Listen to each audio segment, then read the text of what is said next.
रोम रोम भाइयों। આવો આવો, અઠવાડિયું લેટ આવ્યા તમે તો બ્લાઉઝ સીવડાવવા. હા, શું કરું, ઘરે મહેમાન હતા ને એટલે. હવે મારે તાત્કાલિક મેરેજમાં જવાનું છે તો મને આ 2 બ્લાઉઝ સીવી દો ને. તાત્કાલિક ક્યાંથી સીવે છે? અત્યારે મેરેજ સીઝન નું કામ ફૂલ છે. તમે લેટ આવ્યા ને હવે પાછા કે તાત્કાલિક સીવું છે.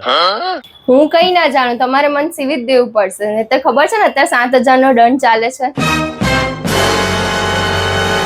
7,000 નો દંડ? 7,000 નો દંડ એ તો બહુ કરી.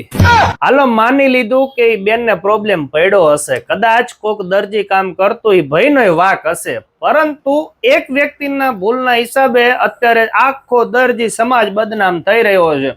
તમે આવી રીતે ઇમરજન્સીમાં અમને બ્લાઉઝ આપી જાઓ, શરમાઈ જાઓ, નો છૂટકે અમારે તમારા બ્લાઉઝ સીવા પડે એટલે એના હિસાબે કોકનું લેટ થઈ જાય. એટલે તમને અમે કોકવાર લેટ આપીને તો ઈ વસ્તુ તમે પકડી રાખો છો, પરંતુ તમારે ત્યાં આવતા કોઈ પણ સારા કે ખરાબ પ્રસંગમાં અમે તમને તાત્કાલિક ઇમરજન્સી 1 દિવસમાં બ્લાઉઝ સીવી દે કે ડ્રેસ સીવી દે છે, ઈ કેમ યાદ નથી રાખતા? બ્લાઉઝ ને ડ્રેસ સીવડાઈ જાવ છો, પછી તમે 4 થી 5 વાર તો એ બ્લાઉઝ ને ડ્રેસ ને તમે રિફિટિંગ કરાવવા આવો છો. ત્યારે પણ અમે દરજી કામ કરતા ભાઈઓ બહેનો કોઈ દિવસ કોઈ પ્રોબ્લેમ નથી લેતા કે ભાઈ ચાલો કાયમી ગ્રાહક છે ચાલે રાખે. પરંતુ કોઈ પણ વ્યક્તિ કોઈ પણ કારીગરી કે મજૂરી કામ કરતો હોય ત્યારે એને અચાનક કોઈ પણ કામ આવી જાય તો કોકવાર લેટ પણ થઈ શકે છે.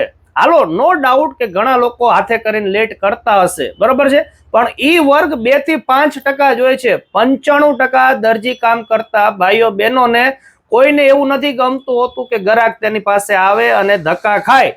તમે જેમ અત્યારે ઇમરજન્સી આપી ગયા એવી રીતે ઘણા બધા કસ્ટમર્સ છે જે અમને ઇમરજન્સીમાં આવી રીતે આપી જાય છે. અમે ના પાડી તો અમારે શરમમાં લેવા પડે છે. એટલે 2 હાથ જોડીને બધાને વિનંતી છે કે આ વિડીયો જે રીતનો વાયરલ થઈ રહ્યો છે 100% ભાઈનો વાક હશે, બેન પણ સાચા છે, પરંતુ દરેક જગ્યાએ આવું નથી હોતું. તમારું શું કેવું છે દરજી ભાઈઓ બહેનો? તમે પણ દરજી કામ કરતા હોય તો પ્લીઝ આ વિડીયોમાં કોમેન્ટ જરૂર કરજો. આપણે કોઈના વિરોધમાં વિડીયો પણ નથી બનાવતા, પરંતુ જે સત્ય હકીકત છે તે બહાર લાવવાના પ્રયત્નો છે. તો ચાલો મળીએ નવા વિડીયોમાં. થેન્ક યુ, આભાર.